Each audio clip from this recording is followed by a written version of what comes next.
March 3 നാളെ ആറ്റുകാൽ പൊങ്കാല. നാളെ പൊങ്കാല അർപ്പിക്കുന്ന സ്ത്രീകൾ ശ്രദ്ധിക്കേണ്ട പ്രധാനപ്പെട്ട കാര്യങ്ങളാണ് പറയുന്നത്. പൊങ്കാലയ്ക്ക് നമ്മൾ ഉപയോഗിക്കുന്ന മൺകലവും അതിന് അടുപ്പ് കൂട്ടാൻ ഉപയോഗിക്കുന്ന ഇഷ്ടികയും പുതിയതായിരിക്കണം. നാളെ ഗ്രഹണമായതിനാൽ ഉച്ച കഴിഞ്ഞ് ക്ഷേത്രങ്ങളൊക്കെ അടഞ്ഞു കിടക്കും. ആ സമയത്ത് പൊങ്കാല അർപ്പിക്കാതെ രാവിലെ തന്നെ പൊങ്കാല അർപ്പിക്കാനായിട്ട് ശ്രദ്ധിക്കുക.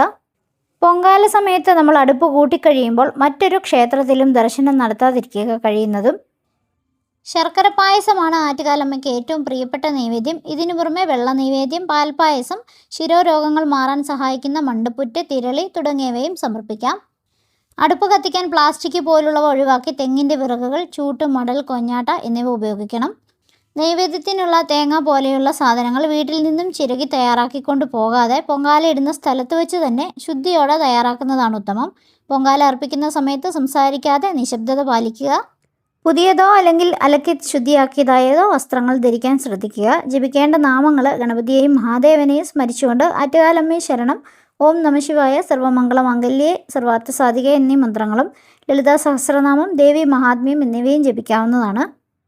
രാവിലെ 9:45 പൊങ്കാല അടുപ്പുകളിൽ തീ പകരേണ്ടത്.